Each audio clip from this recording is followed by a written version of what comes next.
Hi, this is Dr. Patty Gilbaugh from Gracie May Advocate Center. Today we're going to talk about co-parenting. It's a challenging topic, and it's one that usually leads to a lot of conflict. But I'm going to talk today about what it means for a child to be in the middle of adult conflict, such as custody or divorce.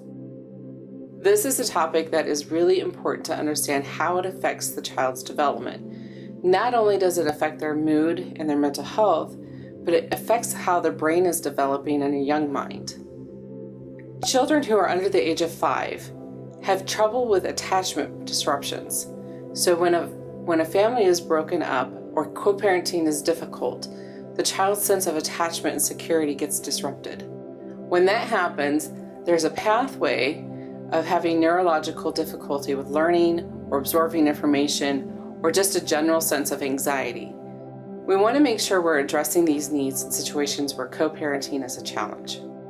Healthy co-parenting looks a lot like talking positively about the other parent in front of the child, supporting and encouraging the other parent openly, having a conversation of a very frank nature about what it means to be the other parent involved in a child's life. It's important also to note that in mixed or blended families where there's a step-parent or a boyfriend or girlfriend of a parent, it's important to acknowledge the significance and the value of that person in your child's life as well. These are things that are difficult to think about. There's all kinds of hurt involved when you're talking about a family that has broken up. But for children, they're still the family. They're still the people that they love the most in life.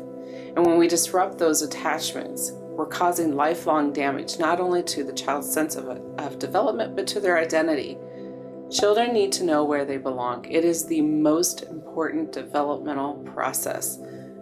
Knowing how you came to be, knowing where you belong, knowing how you are connected to the people around you, those attachments create a sense of security. And when you have security, you can work on other things such as self-identity, age-appropriate development, academic performance, things that don't require so much energy.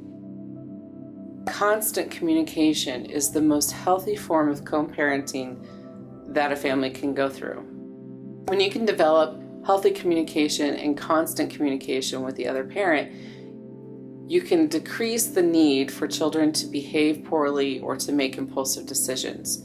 When children feel attached to both parents and they feel that sense of security and that sense of identity, they tend to not have that need to act out or to behave in ways that are rebellious. So we're going to talk a little bit about some co-parenting strategies. I'll introduce you to some applications that are helpful. There are apps that you can download to your phone to share information and calendars. There are also some things that you can integrate into your daily life scheduling so that children have the opportunity to interact on a daily basis with their other parent. So having that in mind, let's go through some of these applications. First and foremost, as a parent, you must redirect your anger from your ex. This means separating your feelings from your behavior and acting maturely for the sake of your child's well-being. If you stay kid-focused, you may have a better time controlling your emotions. While you have the right to be hurt, you should never talk badly about the other parent in front of your child. And these emotions are better expressed to friends or a therapist. When speaking with your ex, you should also be professional and respectful. A second tip is to collaborate and communicate with your ex effectively. Ineffective communication can increase tension financially and emotionally for both parents as well as your child.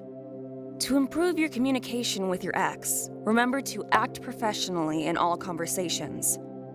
Additionally, make requests instead of demands of the other parent to ease tension and open up discussion.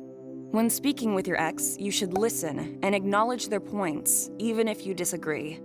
Conversation should also be kid-focused, and neither parent should inject their own needs. When tension is high, it is important to consider your ex's opinion, apologize if necessary, and compromise. You should always discuss important decisions together as well, such as your child's education or medical needs. A final tip is to work as a team with your ex for your child.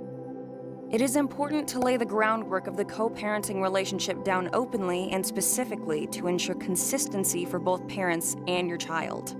For example, you should address house rules with your ex, so when your child moves between both households, there are consistent rules in place to avoid confusion and help them during each transition. Discipline should also be carried from one household to another. If your ex revoked your child's outdoor privileges for a week, continue the punishment to acknowledge your ex's parenting and ensure consistency. In addition to rules and discipline, collaborate with the other parent to maintain a consistent and familiar schedule for your child. Now let's get into a method to approach conflict that we addressed in one of our other videos. We call these I statements. Communicating or confronting information that can result in hurting someone's feelings or cause conflict can be best done with the use of I statements. I statements put the responsibility of the emotion on the person who is initiating the concern. The communication is phrased with I to hopefully prevent the other person from becoming defensive and shutting down, or from provoking conflict that cannot be resolved quickly. There's 3 steps to using I statements. The first step is to state the concern coupled with I felt. For example, I felt hurt when you talked to me like you didn't want to have anything to do with me. The second step is to state the emotion or desire of how you want to be treated or talked to.